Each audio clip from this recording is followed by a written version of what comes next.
Welcome, everyone. Thank you for taking time to join today's session.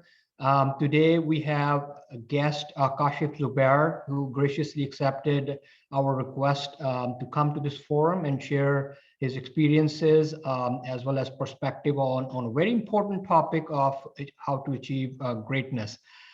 Before we dive into the topic, let me give you a background of this forum.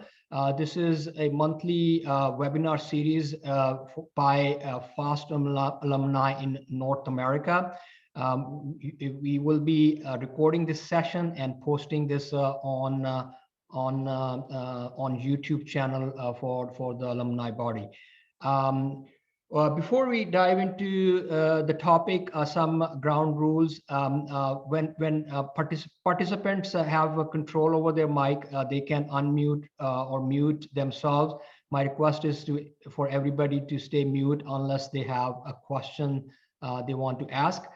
Please use the chat feature of Zoom to write your questions. If you want to ask some question on your own, please raise your hand. We will be monitoring the chat feature as well as a participant who wants to ask any question or bring their perspective. So those are a couple of things. If you are on, if you are watching the video Zoom feature, I suggest that you use the speaker view so that you instead of the gallery view for better experience. So with that, I welcome Kashif Zubair. And Kashif, could you introduce yourself and take the discussion forward with that? Thank you very much, Omar. Thank you to the Alumni Association for providing me the opportunity to speak on a topic of achieving greatness.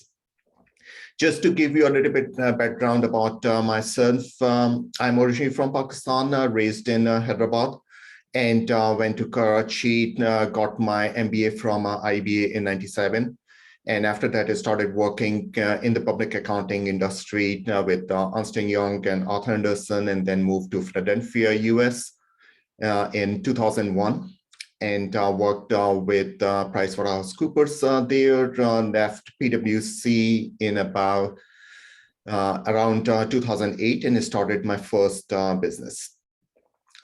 Who I am currently live in Irvine, California, which is in Southern California, and with my wife and one son who is 11 years old, just turned 11 last week, and enjoying the Southern California life over here. I started my first business was in 2001 that I started my first business. At that time, I was working full time and also started that. And then my second business I started in 2008 after I left PwC. And then since then, I have launched a few other companies. And related to my work and other things, my passions, you can all learn more about at kashifzubair.com. Thank you, Kashif, for the quick introduction. So with that, Kashif, you can dive into the topic. I'm gonna be switching on to the next page. All right, sounds good. So I would like to keep it as interactive as possible. So using your chat feature there, I would ask you first, what is greatness in your mind? Just a phrase or two that you can pop in the chat.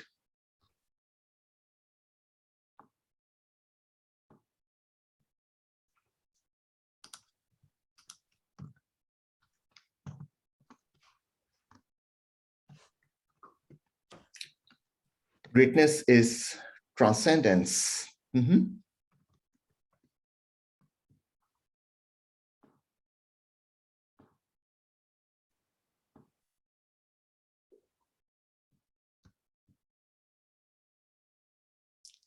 Being good at something.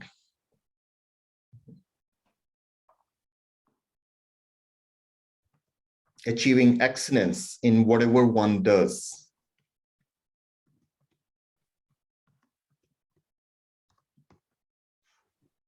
making impact in other people's lives, to be the best and to display perfection.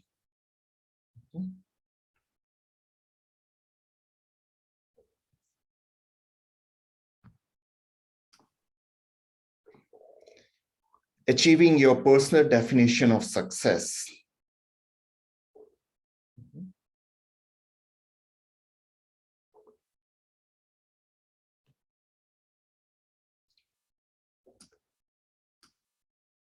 All right. Those are all great definitions.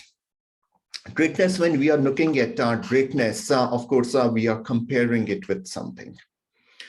And what is greatness is basically whoever has greatness, you can distinguish themselves from others. It sets themselves apart and is truly eminent in their field. So all of these definitions that you provided, they are pretty much on the mark. The greatness is the quality of being great, distinguished, and eminent. How do we distinguish ourselves from others?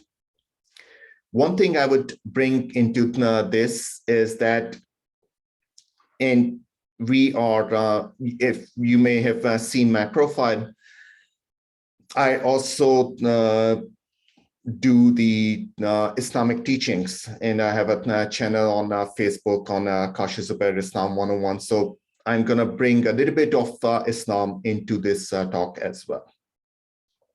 How do we distinguish from other people? There's a saying, there's a hadith that you can only distinguish yourself from others based on two things. Number one is your good manners, and number two is taqwa. If you keep those two things, and you can be superior to other people. So when we talk about achieving greatness in our lives, those two things are very, very important. Knowing the God and being your best self. What I have done for this talk is, Omar, if you can move to the next one, next slide. I have defined 8 steps, and they are not in any sort of order. Yes, there is some logic to it, but they are some steps in terms of identifying and or achieving greatness. The very first step in achieving greatness is about finding out who you are. Self-awareness is the key to your success. We all are born with certain energies, and the experiences that we have had between the age 0 to 3 forms who we are today. So just think about it. You were born, you didn't have any control over. Experiences that you have had between 0 to 3 forms 85% of your personality, on which you didn't have any control.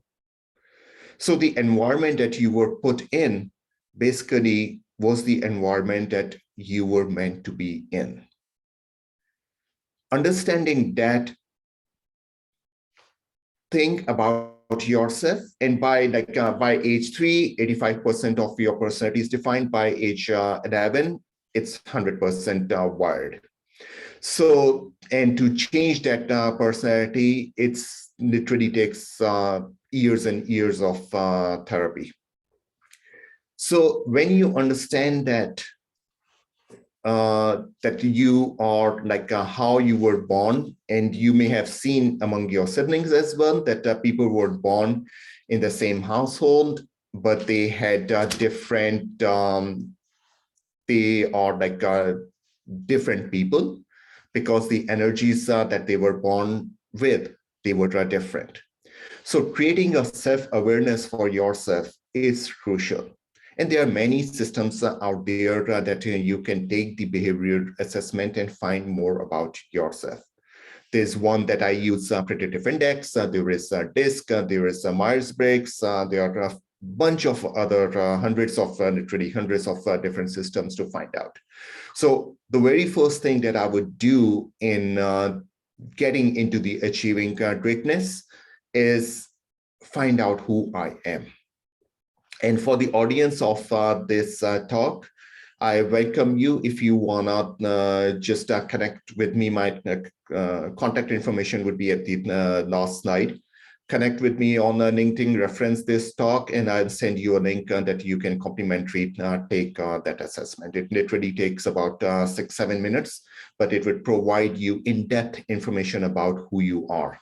Who you are in terms of your dominance, that what are your needs and drive that you bring, whether you are a person who like to dominate your environment or the things that you are working on, or you are a person who would take a back seat, whether you are about your extroversion, whether you like to talk to people, or among people, you gain energy by being with people, or you lose energy by being with people, or you want to be in an environment where you are more isolated.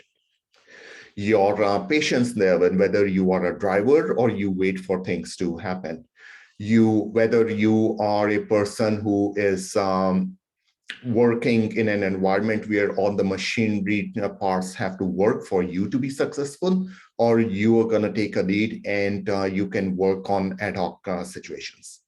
So everything else basically tells you about who you are. And the best thing about once you identify who you are, to choose an environment which does not bring you any stress, and where you can perform the work, where you can live in an environment that matches with your personality. Because once that happens, work is not work. You can literally work 20 hours a day and would not get tired. So creating self-awareness is number one. It's the key, because everything is based on that. You need to know the product, which is you, and then identify, okay, how to best use that product. What is the best use of it? And because another thing that happens is that when you create self-awareness, you also identify who you are and why you were born. Like there is a quote, I think by Mark Twain or somebody, that there are 2 days in the life, 2 most important days in the life of a person. The day the person was born, and second day, the day when the person found out why. So look into your why. Why do you exist? Why were you born? You are not an accident. You were born for a reason. So creating self-awareness is a key in terms of achieving greatness. Once you identify who you are, then creating a vision. I tell you a little bit of story about myself. When I was graduating high school back in 1990, a movie came out, Pretty Women. That movie changed the course of my life in terms of I saw, that was my first experience with VC, venture capitalist, industry. So that changed the course of my life. At that time, I created a vision that I would join companies. I would get the education that is needed to understand what happens in every company. And I would go out and help companies to flourish. So I chose my education at that time in high school. I was graduating high school. So I chose accounting as my field because I thought that, okay, accountants know literally everything what is going on in an organization. So I got my undergrad in accounting, then got my MBA at that time in mid-90s. Management information systems or computerization was happening. we were all getting ready to Y2K and all that stuff. So I got my MBA in Management Information Systems to understand the business and the technology. And then I started with Ernst & Young. To this date, the vision that I created at that time, about say like 30 years ago, literally, or 30 years ago, that vision I have been living today. And that has formed the path that I am on, or the journey that I'm following. And even though at that time, I did not have any sense that I would actually move out of Pakistan and start my life in the US. But I changed the geographic areas, but my vision stayed the same.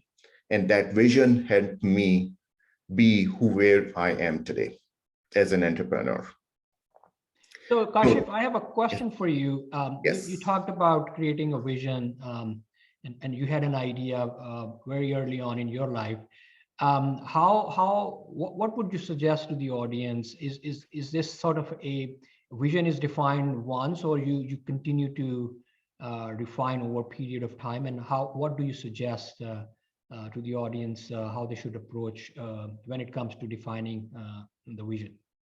Mm-hmm. So in terms of defining a vision definitely it's long term. And so you define the vision whenever you think you need a vision, you need a purpose in life, you need a direction. And that's when you define the vision. In terms of making changes to it, yes, of course, it would change over a period of time. But in generally speaking, if you have a well-defined vision, the overall vision would stay the same. The path to achieve that vision may change. I give you an example of that. We are in close to Los Angeles. When you take a flight from Los Angeles to JFK, New York, the pilot knows that you are going to take off from LAX. You will be landing at JFK, but the path that the plane is going to take would be based on the air pressure, would be based on the weather conditions and everything else. So sometimes it may take you like 5 hours to get there. Sometimes it may take you 4.5 hours to get there, but you would get there because you have a vision to reach that destination. So it's our life is the same way. Our lives are work in progress. As we are moving forward in our lives, we are getting more data points in our about ourselves. And when we are getting more data points, we are refining our vision. So it's a continuous process. It's not that one time you do it and then you just leave it on the side. It's a continuous process of improvement. Does that answer your question, Mark? Yeah, thank you. Yeah. All right. So once you have your vision is if you don't have the timeline defined, you are basically and another thing that I would mention with it, with the vision, that the importance of it, there's a saying that if you don't know where you are going, every road will take you there. So defining the end point, starting with the end in mind, is a key to define your vision. I have, I don't know how many of you have done that exercise, but I did it many years ago, that I wrote my own eulogy.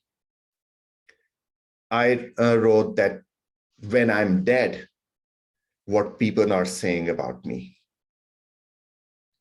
And that exercise also helped me further explain or further refine the vision I had. That this is who I want to be as an individual who is remembered when I'm dead at, say, 80 years or 100 years, whatever that age is.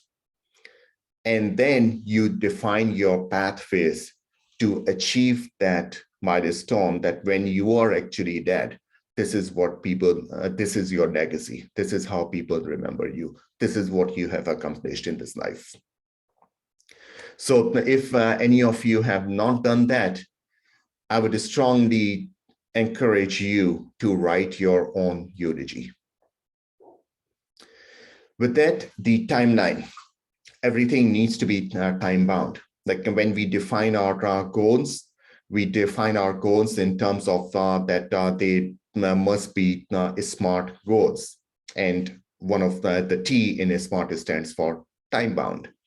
That they should be time bound in terms of, and then you are going to have some small term goals, some long term goals. So define your timeline for each. And as you make progress, yes, some things you may not achieve in a stipulated time, and some things you will achieve earlier. But as long as you have a time frame in mind, as long as you are continuously challenging yourself to be better, you are going to achieve that. Another thing that I would, after you have created self-awareness, after you have defined your vision, after you have defined the timeline to achieve that, there are some basic things that you need to incorporate within your mindset, within your routine. So next few things are those that would help you actually get to where you want to be, to achieve greatness, to achieve a level where you can distinguish between yourself and other people. So the number 4, with every difficulty lies an opportunity. It's a very big topic to understand. We often fall into the nothing, into a mindset that why is it happening to me?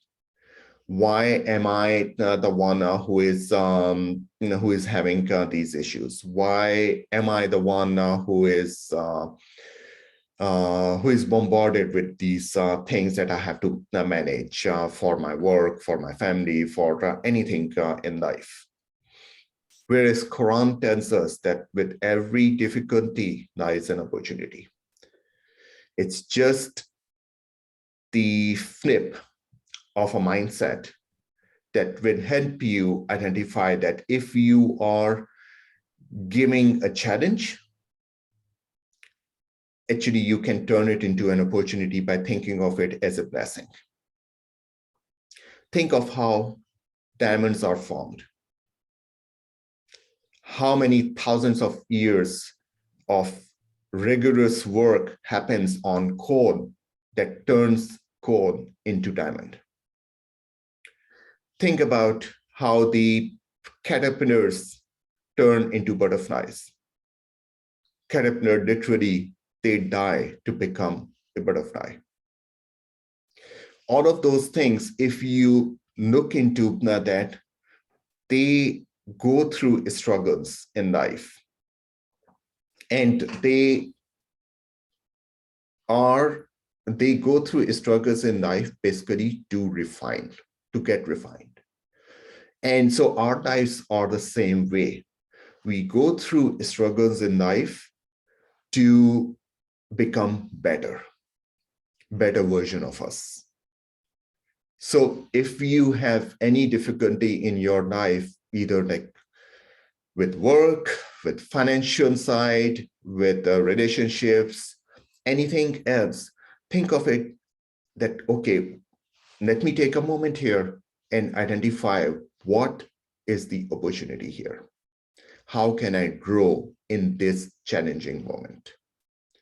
So understanding with every difficulty lies an opportunity helps you, one, becoming calm, becoming more reflective, and identifying the opportunities. And when you are looking into, when you make it a habit that every situation that is presented to you, you are looking for an opportunity, you actually would become a very peaceful, very kind, and very good person in a way.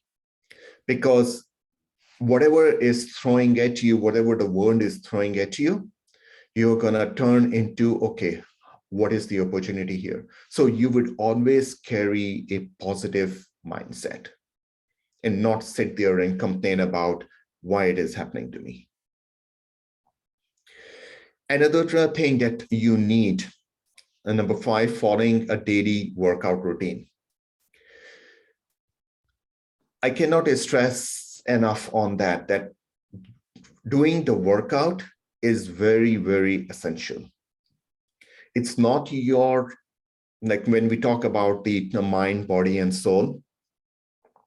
So soul, you are feeding with like reading books, exploring things, experiencing other things. And same thing with the mind. And with the body, you have to pay attention to in the same way. If you create a schedule for yourself that every day you work out for half an hour, it actually provides you energy for the next 12 to 15 hours. So the moment, and most of these senior executives and all the people who are very, very busy, they always take time to work out, because working out is it's very good de-stressing tool, because everything in the world would be providing you some sort of stress. And when you work out, it de-stresses you. And then it provides you energy for next 12 to 15 hours. So you are fully focused on everything that you need to focus on during the day. So if you don't have a habit of working out in the morning, I would definitely create that. That would help you putting together a foundation on which you can distinguish yourself, you can build yourself, and be a person who has achieved greatness. Number 6 is formulating your tribe. We all believe that especially when we accomplish something, that I did it. It's never the case. It's always your tribe that helped you get where you are today, what you have achieved in your life. The people who are your support group, who are there to wipe your tears when you are down. The people who are there to bring you joy. The people who are there to inspire you. The people who are your critics, and they are there to question you in terms of what you are doing. Everybody on this planet and the people who are around you in your journey, they are contributing to your journey, whether they are there to support you or they are there to critique you. What it all is doing is helping you create a more clear vision for yourself, how you want to accomplish things that you want to accomplish, and how do you move forward from here. So having a tribe is important. If you don't have people in your life who you can make a call at like 4 a.m. in the morning, find somebody you can make that call with. If you don't have people in your life who are there just literally to play and have fun with, find people who you can do that. Because when we look into our life, and you may have read or heard of 5 love languages. Each person needs every piece of that 5 love languages, languages. So once you have a little bit of everything in your life, you are gonna live a fulfilled life. Kashif, yes. If we can give if you can ask the audience, I mean, we covered so much concepts here, and you shared so many stories and experiences. Let's see if anyone has any question before we cover the next 2 items. Sure. So from the audience, anyone wants to ask any question? Let's give Kashif a breather to catch up his breath and give you an opportunity to ask any question. For example, is any point here you want any clarification, want to discuss more, or share your perspective? Anyone want to speak up? Or okay, so we have a goal raise his hand. You can unmute yourself and ask the question. Assalamu alaikum. Thank you very much, Kashif and Umar, for giving me the opportunity. I have a question about, Kashif mentioned that creating a vision, and he gave a very good example of going from LAX to JFK, but you know exactly your starting point and ending point, but you don't know exactly which path you're going to take. But at the same time, when we say that that when every difficulty has and there is an opportunity behind every difficulty as well. So what exactly are we talking about? To me, it looked like creating a vision and having your destination defined is your proactive approach, and then going through the difficulties, you are actually going into a reactive mode. Do you think that these are the things that you should be doing, like anticipating what are the different prospective problems that you're going to face, how you react to a point when you feel that, okay, I have failed, I cannot move forward? How do you achieve that? How you overcome that difficulty and then still keep moving forward? Thank you. I'm going to mute myself now. Thank you, good for the question. So yes, you define your vision, and then the difficulty part, when I talk about difficulty and opportunity, it's basically looking into difficulties are always going to be there.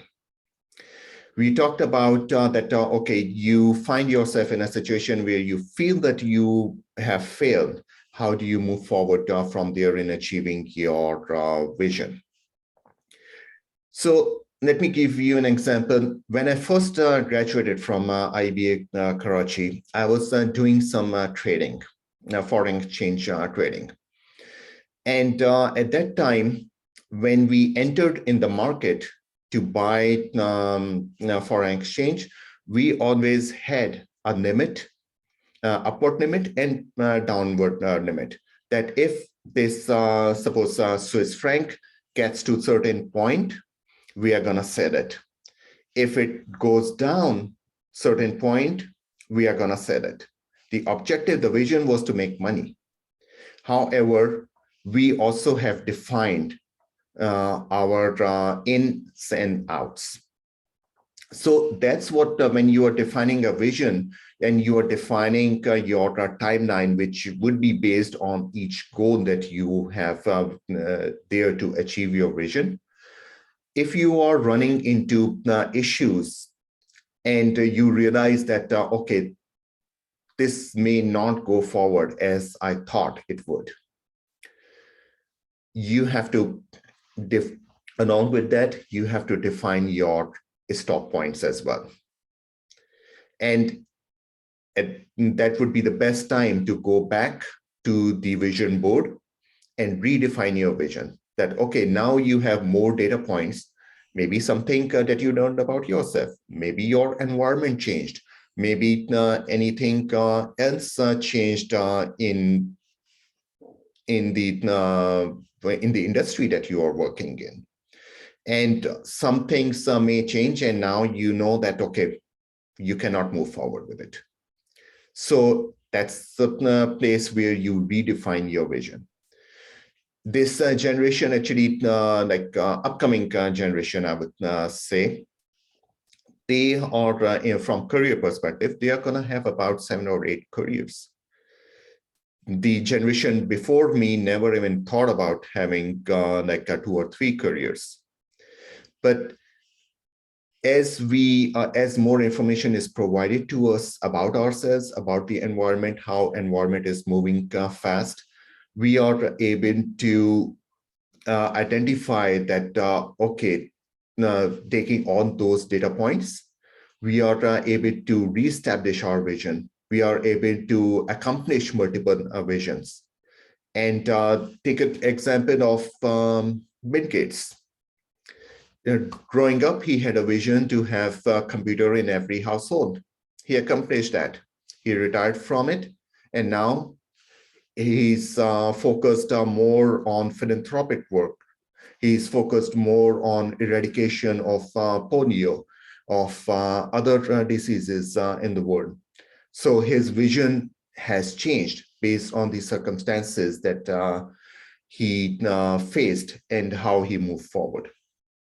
So your vision is not going to be, for the most part, especially in this age and time with so much information coming to us, most likely your vision would not be the same going in and going out. It would evolve, it would change. Your overall concept would be the same in terms of that, okay, how do you want to end your life as a human or as a Muslim? And based on that, you're going to define the pathways along the way, the opportunities that you get, you're going to await those opportunities. And while going through the difficult times, you're going to find more about yourself, you're going to find more about the opportunities, and that's how you would streamline your life. Kashif, there are a few more hands and, Sure. and some comments in the chat part. So Abdullah, you raised your hand. Could you unmute and ask your question or share your perspective? Sure, thank you. Assalamu alaikum, everyone. I have two questions on following the daily workout routine.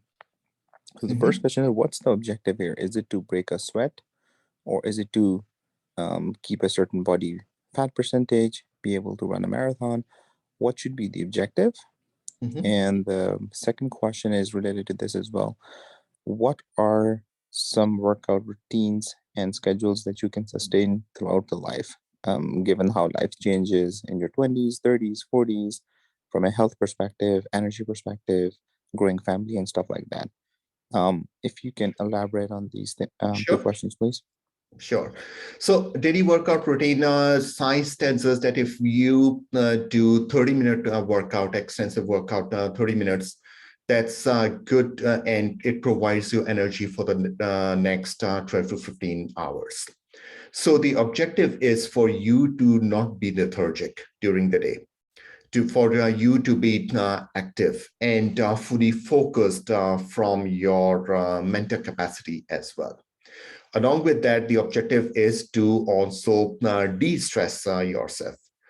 And in terms of, because when we go through life, we face various stresses, and workout helps you de-stress. So there are multiple things that are happening when you just work out for 30 minutes. Based on your situation, based on where you are, you can choose simple workout. You can do like, you don't need to run a marathon. You don't need to do anything extensive. You can literally, if you jump rope for 10 minutes every morning, that's good enough. That's a very good cardio workout. Doesn't cost you much, doesn't take much devices or the machines that you need. You can even do like a sprint running. You run for about 15 seconds or 20 seconds. You walk back and then you run again for 15, 20 seconds. You do it for about 10, 15 minutes. You are good. So depending on where you are, what is available to you, you can figure out things that what do you need to do, and also your health conditions. Some extensive cardio workout may not be good because you may have some heart problem. So of course, reach out to your physician to figure out, okay, which workout would be best for you. Yeah, Kashif, on this workout thing, I mean, very close to my heart. So I started running and adopted that as my workout routine 6-7 years ago. And I don't know how to express this, but every time I run, whether it's like 30 minutes, 40 minutes, an hour, I do feel significant change in my mood, uplifting. Yes. Mood is uplifted. I feel fresh and energized. What you said, 12 to 15 hours. And on days when I'm for some reason not able to do my workout, like to travel or some other commitment, I really feel like something is missing. Like for many people who pray 5 times a day, if they miss for some reason, or they're not in a position to pray, I mean, they feel like that they have a feeling of something is missing in my life. So I can attest to that. And my favorite workout is running, because I truly believe it gives me the runner's high. So that's a halal way of getting high. Yes. Yes, definitely. So it's, yeah, there are many different things that you can do from workout perspective. And as long as you are doing it on a consistent basis, your body would react to that. And like a maximum, I would say do it 30 minutes. Don't do more than that because you don't get much out of it after 30 minutes. So if you do 30 minutes a day, that's more than enough that you can do. And even if you cannot do every day, just define that 4 times a week or 5 times a week, you're going to do it, and then just do it. So Abdullah's second part of the question, Kashif, I'm not sure if you want Abdullah to repeat it or you remember. The second part, he was asking for like what type of workouts? Abdullah, if you're still there, I think you had 2 questions. You may want to repeat your question number 2. Okay. Why? I think there's some commentary in the chat box. Beanish, Amjad, and Feroz wrote something. I couldn't really gather what if there is one question that we can ask Kashif. So can one of you speak and ask your question, or so give they were asking about the size of the tribe. Numbers number that's I think it's 150. But what I would say is that these are the people you need who are very close to you. You don't need 150 people around you. Believe me. You need a very good friend who can be just one person or maybe a few friends. You need people from your work perspective. You need associates with business associates who are there, who are watching you, how you are performing at work and providing you feedback. You need a champion in your life who is going to challenge you and inspire you to do more. You need a critic in your life who is going to make some challenges for you in your life. And so all of those people, and it's not a number or anything else, but the function that they are performing. So if you have one person who is performing that function that you look up to for that person, you are good. You don't need more people than that. So as long as you have, from functions perspective, you have a person you can talk to at 4 o'clock in the morning. You have a person who can wipe your tears when you are down. You have a person who can bring joy in your life. You have a person who can be supportive in your role at work as a parent, sibling, or son or daughter. You have a person who is trying to make challenging you in a negative way, and that you are being impacted by it, and you are continuously trying to make yourself better. So, and you have a person who inspires you. You have an ideal individual that this is the person you want to be. and you have so the people you get inspiration from, the people you follow their pathways, those are the people you need to know. And they, like, if we look at each function, you may be well enough having maybe 5, 6, or 7 people in your life like that, or you may need more. So depending on your own needs, it's very individualized. You don't need to have like 100 or 150 people in your life to have a tribe. It can be just very few people who can help you achieve what you vision about yourself. Okay. All right, so moving on to next one, reflecting on daily. That's the thing that most of us don't do. Like, even when we look at our prayers, 5 times prayers, those were designed to help you understand what is the objective of your life, what you want to accomplish. When we recite Surah Fatiha, it literally defines the objective. And it's a reminder at least 5 times a day of why we exist. When we sit in the prayer on the after, like before sujood, that's the time when we reflect. That was the time dedicated for us to reflect. That's the same way of, like, if any of you have done martial arts, when you get into the dojo, before you start your martial arts training, you sit down, you close your eyes for about a few minutes, you calm your mind, and you focus on something, just one thing, and you free your mind. Same thing when you finish your martial arts workout, you do the same thing. So being a Muslim, we are definitely privileged in a way that our routines are defined to for us to identify what our objective is, reminding us about that objective, and bringing our mind to a level of peace.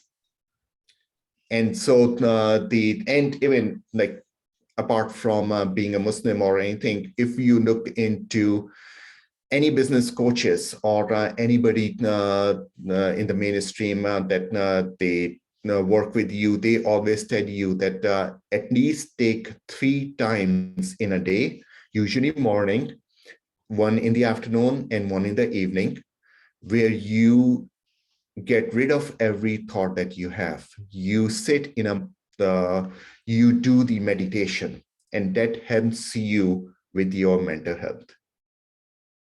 So reflection, if you look at any biblical stories, any Quranic stories, all the prophets, they used to reflect, and they used to go to a cave for like 30 days, 40 days, and just sit there and reflect on their lives. In this time, we don't spend any minute about reflecting. We don't even think about it, that we are going to actually put away our devices and put away everything in our life for even like 10 minutes, that we can take time out just to reflect on our lives. And the last one, changing your thoughts, changing your life. So whatever you tell yourself is that, like, your concept of yourself is everything you believe to be true. So when you do a self-talk, be mindful of what you are telling yourself, because that would become the reality of you. So when you are looking into, because our life is a process of observation, contemplation, and choice. So when you are sitting there reflecting, when you are giving yourself a self-talk, be very careful what you are telling yourself, because that would determine the choices that you would make in your life.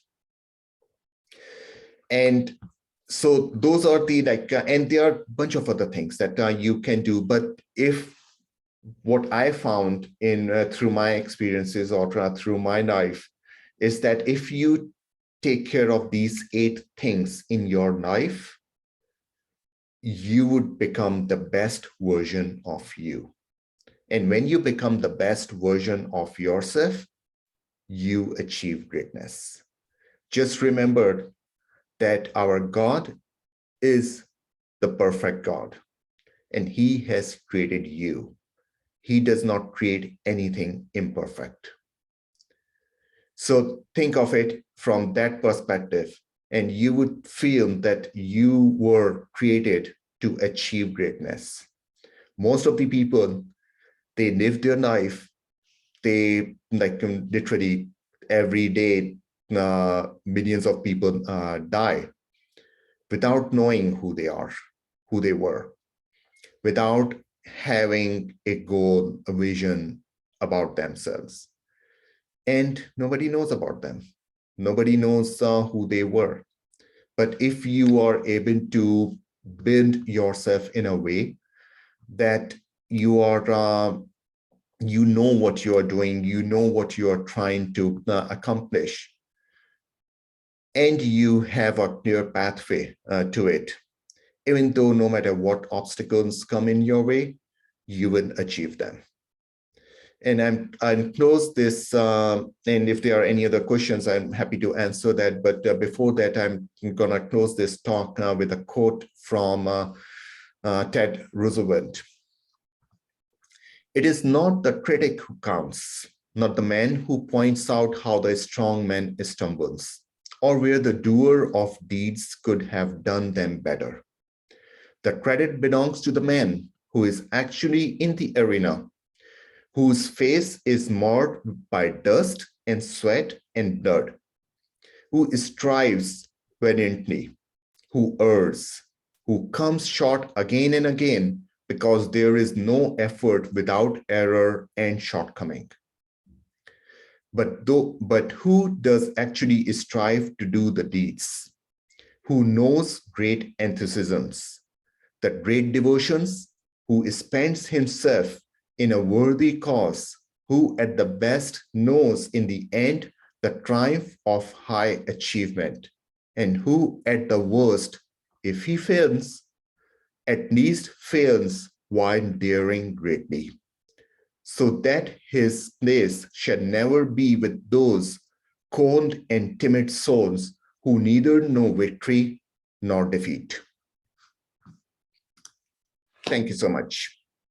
Thank you, Kashif. Thank you for sharing your perspective. We all have an opportunity to learn from each other and see how we can make our lives better. So we have few minutes before we close and wrap up today's session. Anyone want to ask any question or share their perspective in the audience?